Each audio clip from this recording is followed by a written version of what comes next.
Today is Tuesday, September 16th, 2008. My name is Mark Depew. I'm the Director of Oral History at the Abraham Lincoln Presidential Library, and this is a continuation of our series of interviews at the National Soybean Research Center. We have Karl Weingartner. Is that how it's pronounced? Am I saying your name right? Weingartner. Okay. Karl, why don't you tell us a little bit about yourself, starting with when and where you were born? I was born in 1946 in New York City. I guess that makes me a baby boomer, one of the earlier ones. I attended school and high school in New York City, and then after that I attended a agricultural school similar to the University of Illinois. I attended Clemson University in South Carolina, and it was there that I majored in my field, which is food technology. How is a boy, a young lad from New York City, suddenly get an interest in agriculture and food industries? Well, when I was a high school student, I think I might have been very similar to many of my colleagues and buddies. I didn't know exactly what I wanted to do. I knew I liked engineering, I liked science, and looking through the college course books, I noticed a field called food technology that was very heavily onto chemistry, microbiology, and sciences, but it was very applied. I went down to Clemson after I'd been accepted and looked the school over and talked to the department head, and he said to me, amongst other things, if you do a good job and keep your nose clean and graduate, I can guarantee you will get a job. And that sounded pretty good to me. So I went to Clemson, majored in food technology, and then I continued that on throughout my life. That is, working with food processing and food technology. When did you graduate from Clemson? I graduated in 1968. And what happened after that? After that, I joined the Peace Corps, doing agricultural work in the South Pacific in the country of Fiji. And in fact, it was there that I met the young lady who later agreed to become my wife, and we are still married, and it's gone very quickly. Well, perhaps when that professor said he could guarantee you a job, he wasn't thinking of the Peace Corps. What drew you to the Peace Corps? It was a time, it was something that seemed exciting, the chance to go to a faraway place to make a contribution. It just seemed to be something really, really neat, really different. What exactly did you do? I worked with agriculture extension. I was involved with working with farmers, doing things very similar to what our extension agents would do here, helping them with recommendations if they needed it on planting or information on insecticides. I later did some work with the Fiji Research Department, working on developing new varieties of rice. How long were you with the Peace Corps then? I was with the Peace Corps for 4 years. And I would assume that's an important part of your life. Tell us the most important thing you learned coming out of that experience. I think one of the things that struck me after being 4 years in Fiji, when I first got to Fiji, everything seemed different, everything seemed strange. After 4 years, I was able to appreciate how similar people who look different and act different, how similar their wants and needs are to us in America and to us in a developed country. Okay. Life-changing experience for you then? I think so. Based on that, I still was interested in food technology, but I had much more interest after that in being involved with things to do with international agriculture. When did you come back to the United States? Came back to the United States in 1973. I studied for an advanced degree in food technology at the University of Florida. It so happened at that time, between 1973 and 1975, there was a lot of interest in the United States in soybeans, a crop that I was not familiar with. But after being at Florida, I read a lot about soybeans, and I decided I wanted to learn more about them, especially with regard to food processing. I checked around, and the place to study about this was, in fact, the University of Illinois. There was several professors working on it at the time. I came up in 1975 and I worked at the University of Illinois towards my degree and graduated in 1981. And that was still in food technology? That was in food technology related to processing and nutrition of soybeans. I don't want to put words in your mouth, but I'm guessing that one of the things that drew you to soybeans is because of your experience in Fiji, you saw the applications for third world countries with soybeans? Actually, it was something very, very rooted to economics. During the period that that I was at Florida, the price of soybeans, our crop did not do well. Our American crop didn't do well, and we had contracts, means the United States had contracts with the Russians. And the price of soybeans went way, way up. We're talking in the 70s, and it went up, if my recollection is right, somewhere around to $18 a bushel. The amount might be wrong, but it was a very large amount. So there was a lot of interest in soybeans, and it was then that I read about them and read about their potential as a huge protein source, oil source, and great potential for applications in the field that I am in, which is to use as an ingredient in foods. Okay, excellent. Tell us how you ended up here in this research lab, or in soy, I believe you said. Yes. After getting my degree, I worked for an international research institution in Nigeria. It was called the International Institute of Tropical Agriculture. I was there. I was a food technologist for them, involved with food processing, and I worked in the grain legumes department. Grain legumes includes such things as black-eyed peas, bambara nuts, and soybeans. I stayed at that job for a while. I maintained my contacts with the University of Illinois because it's the premier place to go for soybean processing and research. After working in Nigeria for a while, I was offered a job here at INSOY as a food technologist, working with soybeans, and that's how I came to come here in 1988. What does INSOY mean? INSOY stands for, it's an acronym which stands for International Soybean Program. And it was started at the University of Illinois in 1972. Right now, our mandate is to work to develop processing and utilization of soybeans. That is to expand the use of soybeans. If we can help people develop more processes and more uses for soybeans, it is our thinking here in Illinois that there'll be more people interested in either growing soybeans or importing soybeans. Okay. But part of the name of the acronym is international. What's the international aspects of it? The international aspects is to promote the processing and utilization of soybeans all over the world. We have quite a bit of knowledge here in North America, Canada, and the United States, and it's quite possible for us to take that for granted, for us to think that perhaps all the things that we know, folks in other countries don't know.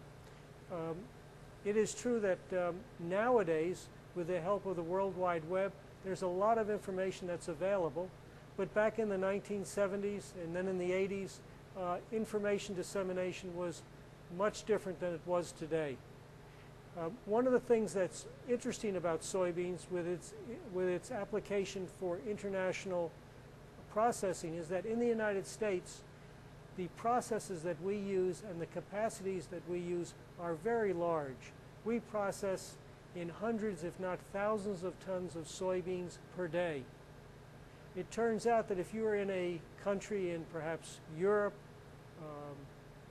Russia maybe in Africa, you might be interested in processing soybeans to use as an animal feed or a food, but the capacities you're going to use may be much smaller. And what that means, if you're going to be a businessman, is you have to find equipment that is sized smaller so that you can make these products but still end up having a profitable business. And that is where INSOY comes in. We either develop technology or we supply technology or put people in touch with technology that meets their particular needs. Okay, great. We're going to see today some technology that will give examples of what we have been discussing during this interview. Well, let's, while you and I are talking, if I can get the camera just kind of scan the room here very quickly, and then we'll get back to the meat of this. And from what I understand, we're going to go through the various steps of how you can process soybeans from the very beginning all the way to the end stage, correct? Yes. Okay, let's go ahead and bring it back here if we can, and start with the basic soybean right in front of you. If you want to just pick it up and hold it in front of you, perhaps. Just some soybeans. Great.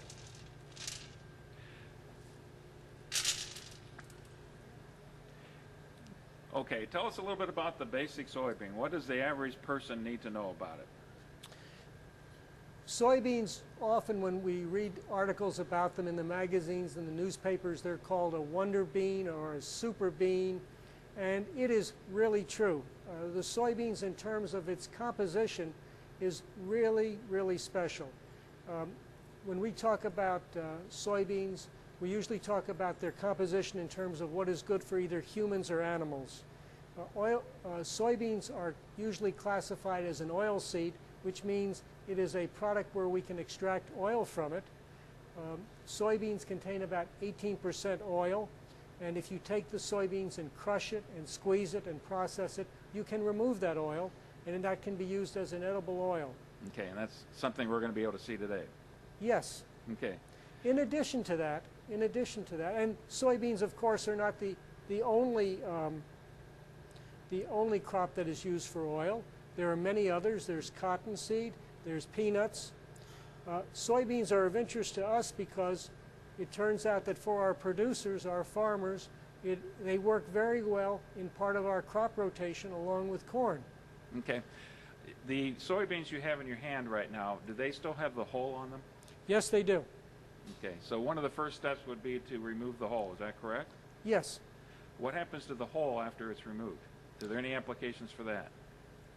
Yes, there is. You can but probably go ahead and put I that think down I if better you like. mention something else before we get to the hulls. I tend to get too slow, so I'll try to speed it up. But in addition to the oil, the soybeans contain a large quantity of high-quality protein, and this is unusual. Usually if you have a crop, it has a lot of one component. Either it be oil, or it be protein, or it might be starch if it's corn. But soybeans contain a lot of oil, and they also contain a lot of protein. When we say a lot, if we sit down and eat a nice T-bone steak, we're talking about a product that has about 20–22% protein. Our soybeans, which we just looked at, which are dry, they haven't yet had water added to them, these soybeans contain about 38% protein. So this is a huge quantity, and it turns out the quality of the protein is very, very good. So when we are doing our work, our utilization, we stress the fact that you can get oil from your soybeans, and in addition to that, you can get protein. To get back to the processing, what we try to do with our soybeans is we try to take every component of the soybean and use it for one purpose or another. The soybeans, if we had 100 pounds of soybeans and we took the skins off, we would be left with about 8 or 9 pounds of skins and about 9 pounds of, I'm sorry, this is wrong. You're going to have to edit. This is what I wanted. That's fine. That's fine. We would have 8 or 9 pounds of skins and about 92 pounds of what we call cotyledons. And these are just two halves. These are the soybeans, or what is left of the soybeans when we remove the skins. Okay, and that has not been rehydrated then? This has not been rehydrated. This is hard. You can put it in your mouth and sort of crack it.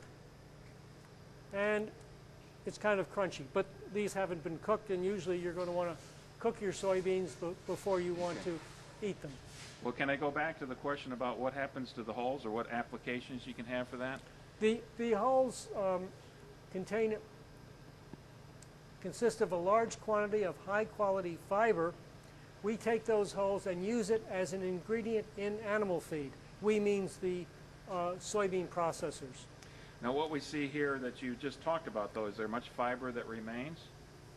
About 50% of the fiber that is in soybeans is in the hull, and about 50% of the fiber remains in the cotyledon.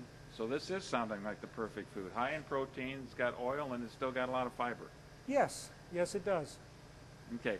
And why did you soak these beans? Depending on the process that we're going to use will depend on whether or not we're going to soak soybeans or not. If we soak the soybeans, it will soften them, and for some processes it turns out that that is a good thing. For some other processes it turns out that we don't soak soybeans ahead. When we do all of our processes that we're going to look at today, we are always considering three things in our process. We're considering the nutritional parameter of the final product after we process it. That is to say, we want to process it in such a way so that we improve the nutrition. That's the first thing. The second thing we want to do is we want to do something that we food technologists refer to as improve the functional properties, and that has to do with such things as protein solubility. But all this is to say that after we process the protein, we want to mix it with food, and we want it to have all the properties that will make it good to mix with other foods. The third thing that a food technologist always considers when they're working on a process is the taste and the texture of the final product. And depending on what our final food product is going to be, it's going to depend on how we're going to process the soybean. Okay. When you're actually soaking these soybeans that we're looking at here, how much weight do they gain? How much water can they absorb? When we soak a soybean, and very often we might soak it overnight before we go home and then work with it the next day, we can expect, after it's been soaked for 8 hours, we can expect 1 pound of soybeans to double in weight. That is, it will weigh about 2 pounds after it has soaked overnight. Okay. And I think the first thing that we're going to look at, and you can correct me if I'm wrong, but is to how you extract soy milk. Is that right? Yes, the first thing we're going to look at is soy milk, and while we're going to go through that process, we're going to get an idea of how we can make soy milk that will be nutritionally sound, have good functional properties, which we'll discuss as we're doing the process, and then third, that has good flavor and texture. Okay, excellent. Well, I think it's right around the corner, isn't it? Can we just walk right over there? Carl, I think we've got the equipment that you're going to be using to extract the soy milk. Why don't you go ahead and talk us through the process? If one is a food technologist, is exactly what you said. We talk about process, and we talk, if one is going to work with soybeans and one is a food technologist, one, in fact, as you said, talks about processes. We're going to do some processing now using equipment, but the important thing is the process. That is to say, we can be using different equipment. In fact, we could be doing a lot of this stuff in our own kitchen. Now, we wouldn't be using a kettle like this, but we would be doing the same process. That is, we would be boiling water. Now, this is part of what you were saying, that obviously if you were to go drive down the road and go to ADM, they would be doing this kind of thing on a massive scale, but a small African village could use this scale of technology. Is that right? That is exactly right. If one understands the process one is doing, not only can one do it in an African village, but one can modify it to work in the conditions that one is in. Okay. What we have done is we have taken our soybeans and removed the skin. We've dehulled them. Okay. There is nothing wrong with using whole soybeans. We have removed them simply because we want to take the skins off and remove the fiber. Since we're making a beverage, we want something that is going to be similar to milk. We don't want it to be thick. If we made this with whole soybeans, we would end up with an excellent nutrition product, but it would be a little thicker because we have a little bit more fiber. It would taste more like an orange juice, which has fiber in it, or a mango juice rather than a cow's milk, which has very little fiber. Now, this process, is this going to be focusing on the protein side of the soybean, or does it also include oil? This process is going to be involved with making a beverage similar to cow's milk. We're going to use the whole soybean. except in this particular example, we have removed the skins, and we're going to end up using everything in the soybean. So we're going to use that oil, which is an excellent source of energy. We're going to use that protein, which is an excellent vehicle for used to help people grow, including kids. Okay, and this is the kind of soy milk, oftentimes if somebody's lactose intolerant, this is what they're going to be using instead, That's right? absolutely right. The other thing that we can see that is so neat and so exciting is that if you have milk and you're at your farm or you're in Africa, you're going to either need to do one of two things. You're either going to need to drink that milk immediately, or else you're going to have to process it and then refrigerate it. Here, we can keep these soybeans out. We can bring them in from Iowa, from Illinois, or they can grow them on their own farm, and when they're ready to go, they can immediately take their soybeans, which are dry and safe, and turn them into milk in a matter of an hour or so. It's very exciting. Okay, let's go ahead and see what we've got then. Okay, the first step that we're going to do in making soy milk, the first step in our process is we're going to take these soybeans and drop them into rapidly boiling water.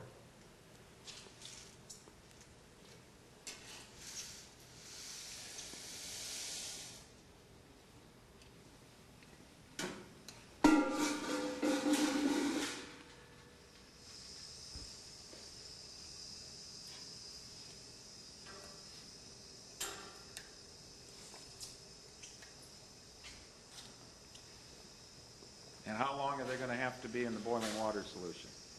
I assume you're turning up the heat, so to speak. Yep.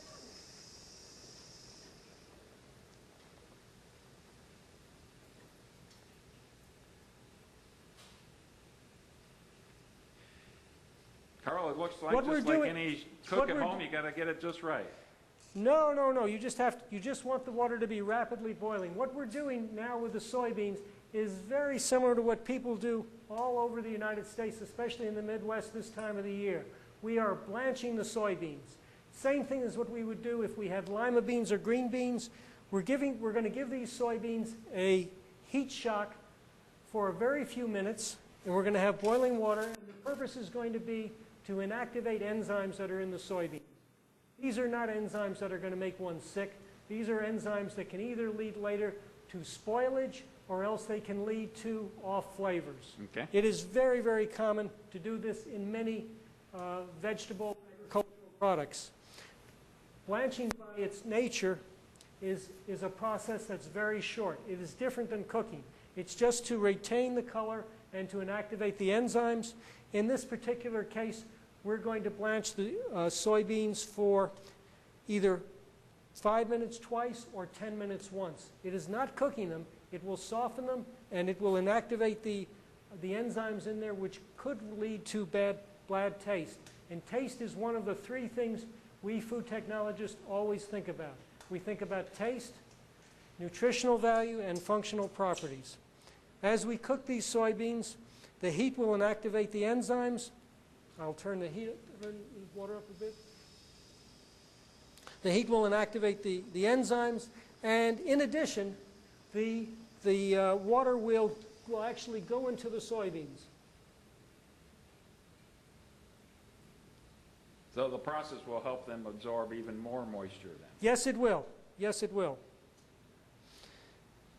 Now, just say this is something you'd have to do for 10 minutes. We probably want to turn this off. And Okay, let's go ahead and cut until we get to the next step then. Yep. Hold it, Carl. Okay, Carl, looks like we're ready for the next step here. We have finished our blanch, and if we look, we can see that the water has, our blanch water has some color to it, and that is good. What we've done is we've extracted some of the natural pigments in the soy, the chlorophylls and some of the other ones, and what that is going to mean is that since they have been leached out, it's going to help us have a whiter soy milk, and in addition, the soy milk is going to have less flavors, less planty flavors, like chlorophyll flavors. Okay. So we have finished blanching. Scott, I'm going to ask you to help me pour this thing so I don't get it all over myself.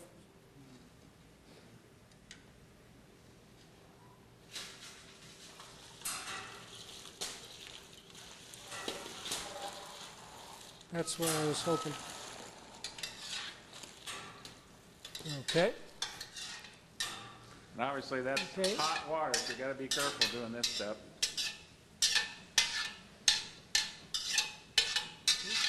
Where's our hose? Okay. Okay, our next, there's our blanched soybeans.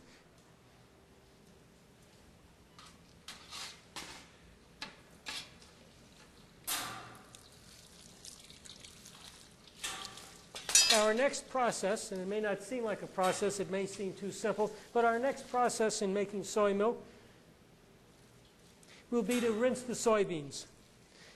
Just to rinse off in case there's anything that is remaining in there. Normally when we make soy milk, and I didn't show it today, we normally add a pinch, a small quantity of sodium bicarbonate, that is baking soda. Probably the one we're all most familiar with is Arm & Hammer. We add a pinch of that. The reason for that is when used with soybeans and also used in vegetables, when you're blanching, it increases the penetration of the water, which means it allows the water to get into your soybeans quicker, which is something that we want. Okay. In this process that we're doing today, we blanch the soybeans for 10 minutes, and later on we're going to cook them a little more. Okay, we're going to let these, we'll let these drain for a minute or so before we get to our next process. Okay. You know, a lot of this doesn't look too much different from what a cook at home would be doing with her vegetables. That's exactly right. We have a kitchen here in our lab, and we actually do make soy milk using kitchen equipment such as a wearing blender and using cloth for filtering. So we can do that as well. We're doing this just to give our viewers a chance to see that there's commercial aspects as well. Okay.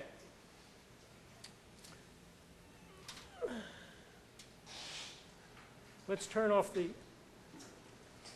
Okay, we need to take a quick break here. Yes.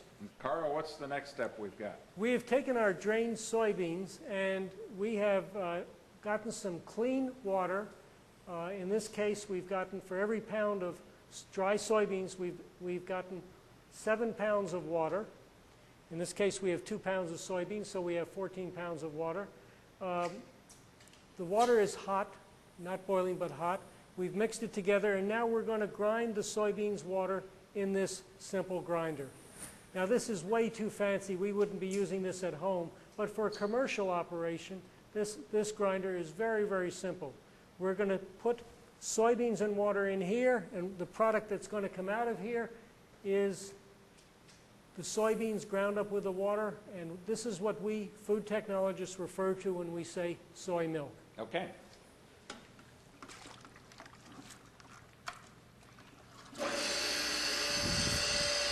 And there's no way that that's not going to be loud, but that's fine. It's all part of the process.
It really is a very simple process, isn't it?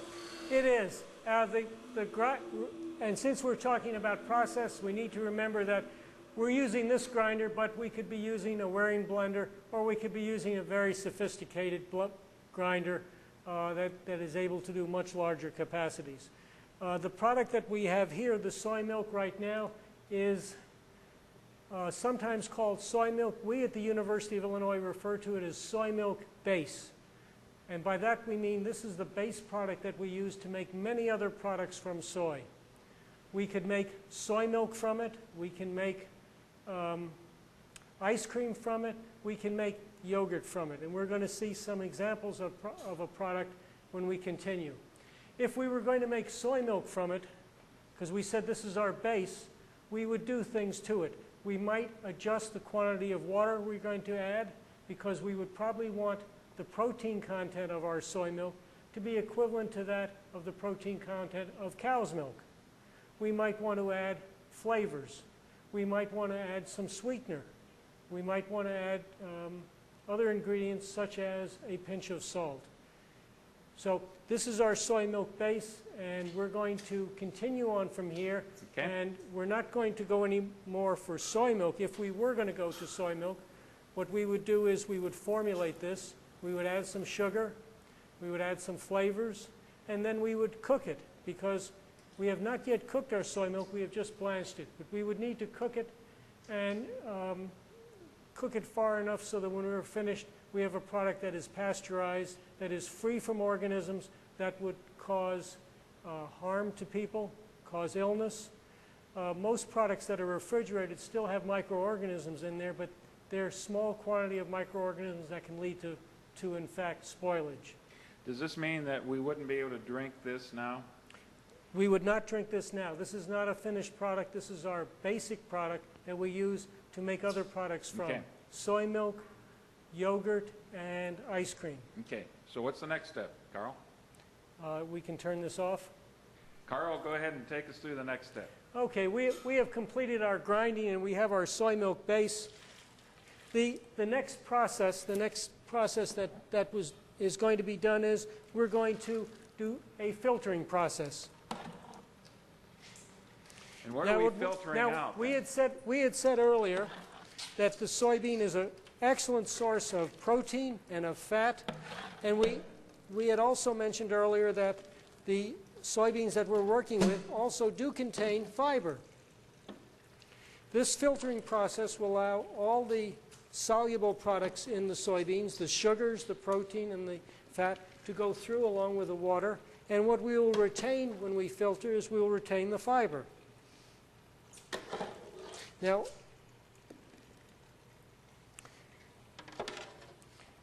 this fiber, in fact, is nutritionally very, very good, but it does convey some thickness to the beverage. And often when people are consuming soy beverage or soy milk, they may well choose to consume it as an alternative to cow's milk, and therefore they might be more partial to a beverage that is not as thick. Mm-hmm. So right now we are filtering the soy, and we are removing the fiber. Okay.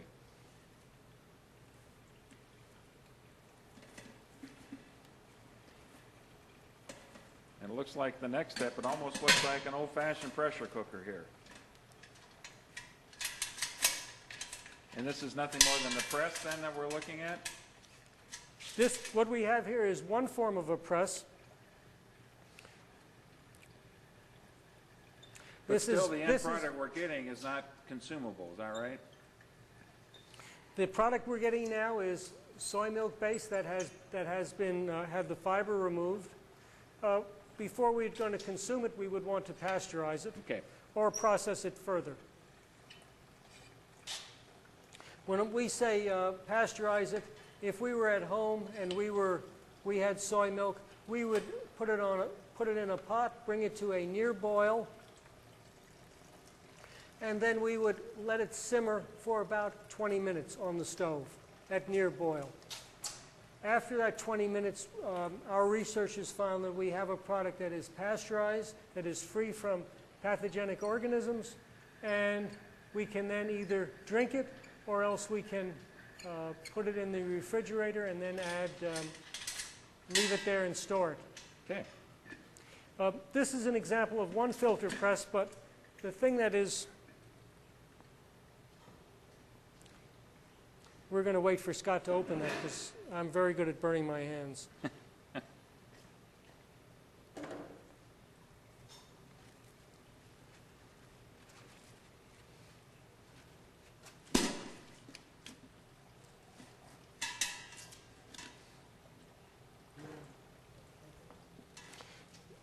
You have a spoon? And essentially what we're looking at is the remaining fiber.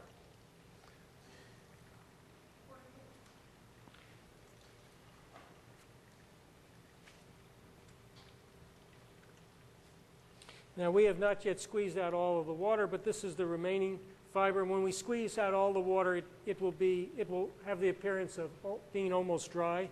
It will be about 75 to 85% fiber and about 25% protein. This product actually has a name. It is called Okara, and it is the fiber part of soy milk, the part that we extract. What are the applications for that product? We use it, the applications that we use it most for is an application as an ingredient in food products. We use it as a product that is mixed often with wheat to make pasta products like spaghetti. We also use it as ingredients, blending it used in baked products.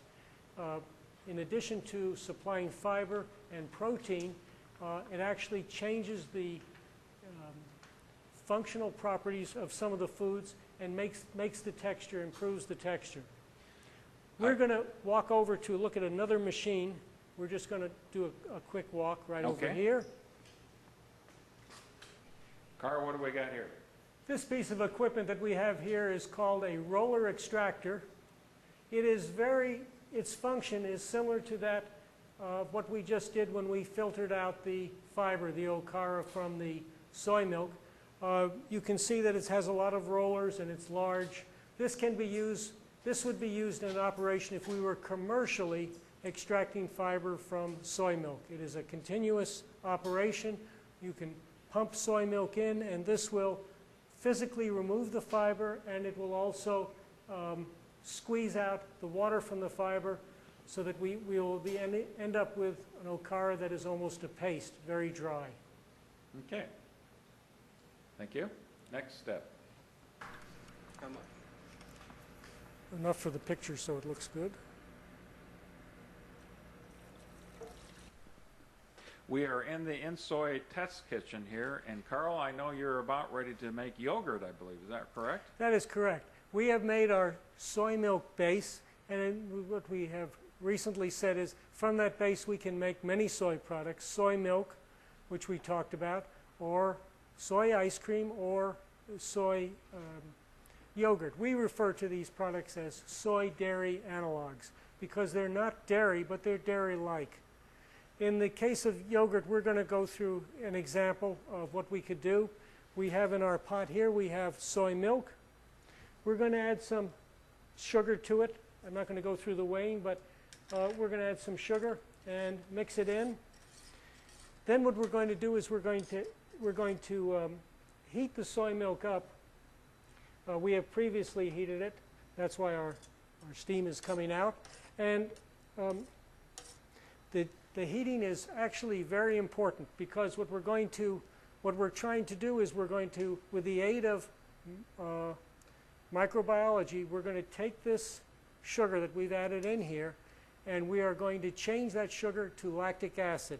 And that's going to give us the characteristic flavor, sort of the pucker flavor we get when we have a real nice yogurt and we say, oh boy. So we've heated this up and it turns out actually, I'll have to check the temperature.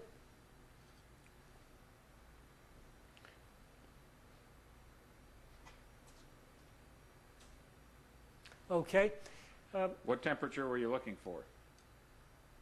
Cut. Well, okay. I just asked you a question, put you on the spot, but round 32 is what we think it might be, so go ahead and take us from there. Okay. Our soy milk is a little hot, so we're going to, our soy milk right now is near boiling, it's near 38, and we're going to let it cool for a few minutes until we get down to around 32 degrees centigrade. And how long would the boiling process normally take? We're not boiling, it's just to heat it. Okay, how long would that process take? It's going to take, depending on the stove, it's going to take you just a couple of minutes. Karl, we're getting closer to that magic point. We are. We have heated our soy milk up, our soy milk base. We have added our sugar to it, which is going to be what we food scientists call our substrate. We're now going to add some starter yogurt. This is yogurt that is already there, and we're doing that to add this because we're going to use the bacteria, the live bacteria that are in here, and that's going to be what's going to take off. These bacteria are going to use the sugar that we've mixed in here for a fermentation process. So we've mixed up we have our soy milk, we have our sugar, our carbohydrate source, and we have our microorganisms. Our next step is we're going to move over, we're going to walk a little bit in the kitchen. I don't know if you want to turn that off or not. Well, I think we can follow you. Okay.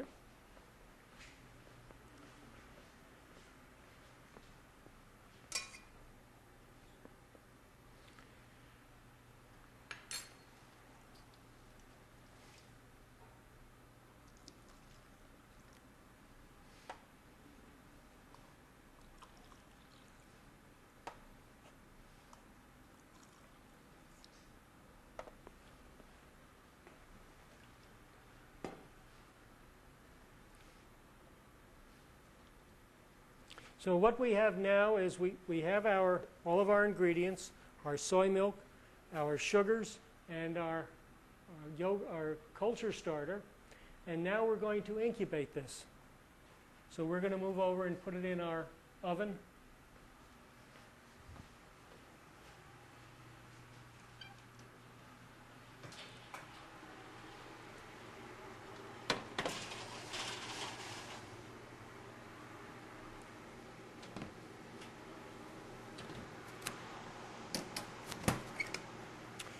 And we're going to allow our mixture to ferment, incubate, until the sugar is changed to lactic acid. While we do that, the soy milk will gel in a manner very similar to cow's milk, and we'll end up with a final product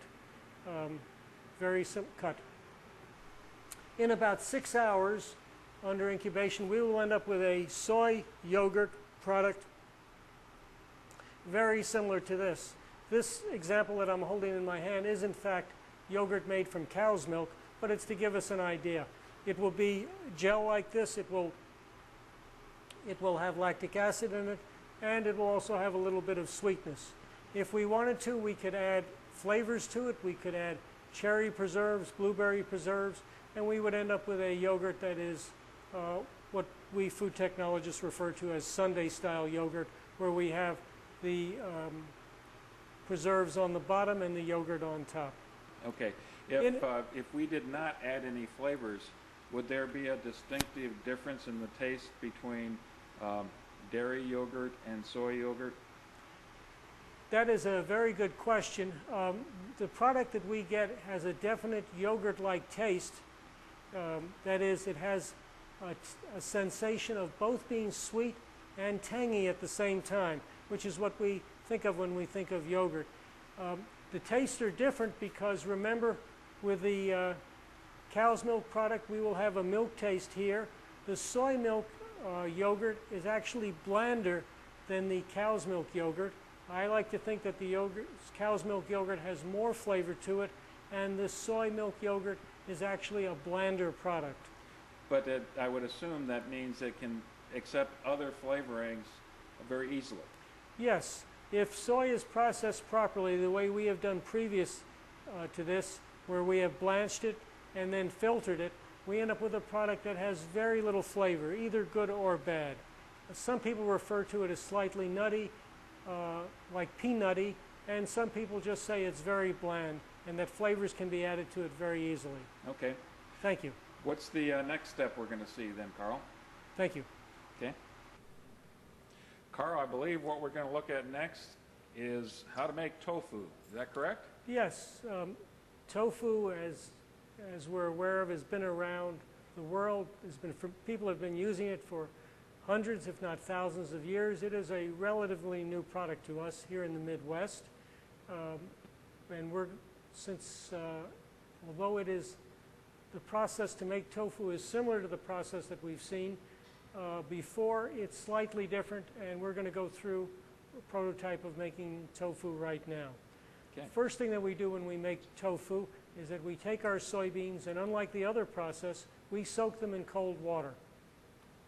And that's what we've got here. The beans have already been soaked then. What we have here is the beans have been soaked and they have been drained. The soybeans now have absorbed a lot of water. 1 pound of soybeans have now grown until now they weigh 2 pounds, and that additional pound is the water that's been absorbed. We need to do this process this way because for the work that we're doing, the process we're doing, it's very, very important that the protein that is in the soybean be very soluble. And for that to happen, we need to be very careful about the quantity of heat that we use in the process. Whereas the other process that we looked at earlier, heat was less of a consideration. Is the tofu going to include both of the main components, both the, well, actually 3, I guess, the oil, the protein, and the fiber? Yes, it is. We're going to transform the soybean into soy milk in a manner similar but not identical to what we did before. We are going to remove the fiber, and then we're going to go ahead and coagulate the soy milk and produce our tofu. Okay.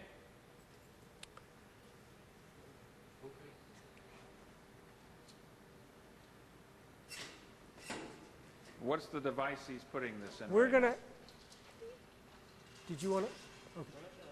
We're going to add our soybeans to this grinding machine that we have.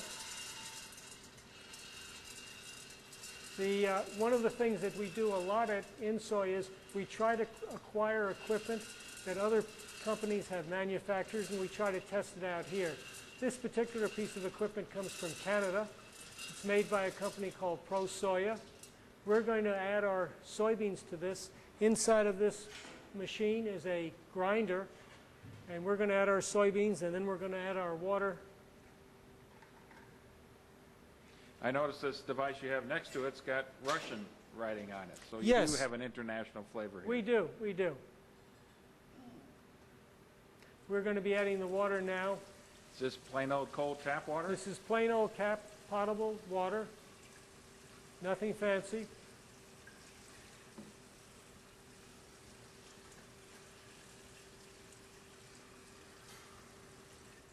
And again, if we were to go down the road to ADM, they might be doing the same kind of thing, but on a massive scale. That is so true. The processes, I keep saying this, but it's true.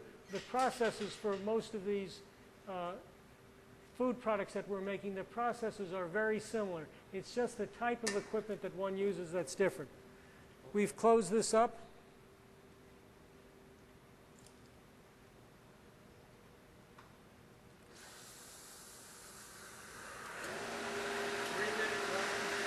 And that's the grinding we hear now? Right now we're grinding the soybeans and the water, and what we're making is soy milk. Cut.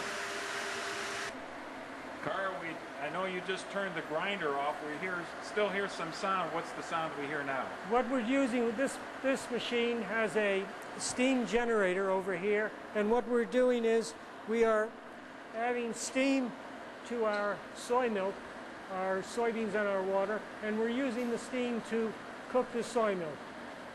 So what we've got now is essentially a steam cooker. What we have now is essentially a steam cooker, and this will take us perhaps 10 or 15 minutes until we finish cooking our soy milk. Okay, so this is a good time for us to move on to the next stage while this continues to work, right? Yes. Okay, excellent. We're now at a completely different stage. Understand this is how we're going to extract the oil. So start us off. We have been working with wet processing, that is processing soybeans with water. What we're going to see now are 2 examples of dry processing. We had said earlier that one of the things that was very characteristic of soybean processing in North America is the quantities, the scale of operations, where they work at thousands of pounds per hour, several tons per hour. We're going to look at a technology that that does processing of soybeans, but at a much lower capacity. What we have here is a dry extruder. The soybeans are cracked into eighths. These are our soybeans. And then they are passed through this dry extruder. In here, there's a series of, in this barrel, there's a series of steam locks and screws, and through the barrel turning, we create friction, and the soybeans are heated. When the soybeans go in here, they're at room temperature, about, if we're talking centigrade, about 25 degrees centigrade, 75 Fahrenheit. And when they come out of here, just through friction, we're going to have soybeans that are cooked after 30 seconds, and they're going to come out of a temperature of about 200 to 270 degrees Fahrenheit. The soybeans are going to be so hot that they're going to be near molten once the process gets going. If we were to collect those soybeans, those extruded soybeans afterwards, we would have a product that would be suitable as a cooked product. It could be used as an ingredient in animal feed, or it could be used as an ingredient in food products. The product that we would have when it comes out of this extruder is referred to as either soybean meal or full-fat soy flour. So that is one process we're going to see in the next few minutes. Instead of just collecting the soybeans, because we're trying to show as much technology as possible, we're going to then take our hot soybeans and take them from this conveyor and feed them into our next process. And this piece of equipment over here is a mechanical screw press. It is used to mechanically extract or squeeze oil from oilseed products. It could be soybeans, but it could just as easily well be peanuts. So we're going to physically squeeze the soybeans until we have oil that comes out, and we will have a chance to take a look at that. The operation, since we are using commercial equipment, will be loud, it will be noisy. So during that time, we're probably not going to have much of a conversation, right? That's right. What we're going to see is we're going to see soybeans going into extruder, hot cooked soybeans coming out, then we're going to see them transported up to our screw press, and then we're going to see the screw press transform that soybean meal into oil, raw edible oil, and a product that we call soybean meal or soy flour. And there's going to be one slight alteration that we have asked you to do, and that's so we can actually see what's being extruded in here, correct? And that's to take with the safety plate off for just a minute or two, and we can watch that and actually see what's happening. Is that correct, That's Karl? correct. We normally put a wire cage over here to ensure that no one gets their fingers caught, and for the purpose of this demonstration, we have removed the cage so that we can better demonstrate what we're doing. Okay, are we otherwise ready to begin? We are ready. Okay. Cut.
this is going to take quite a few minutes before we get oil coming out. It won't be in 10 seconds or so.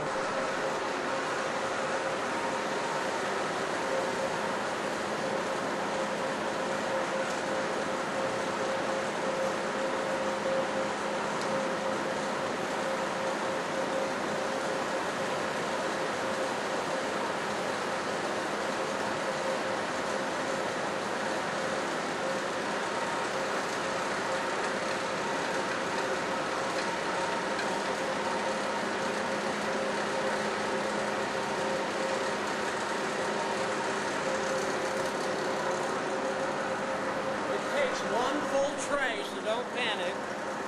No, panic comes in when we do the Danny thing and we start closing it down too early. That's panic. Yeah. One full tray. I don't care if it's 3 full trays as long as we don't have as long as we don't have to dig that stuff out. I don't care if it's 3 trays or 5 trays.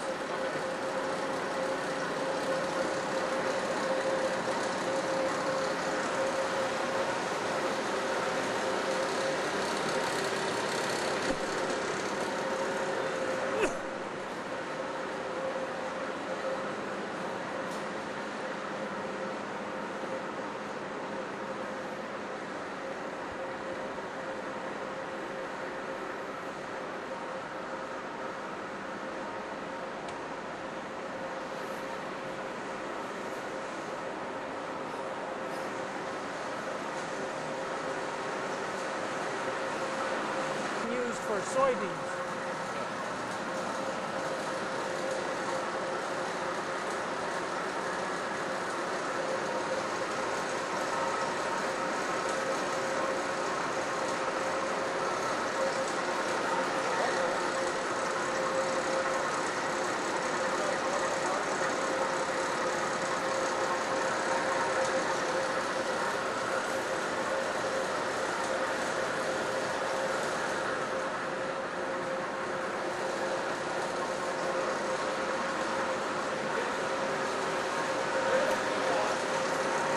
Should I move this?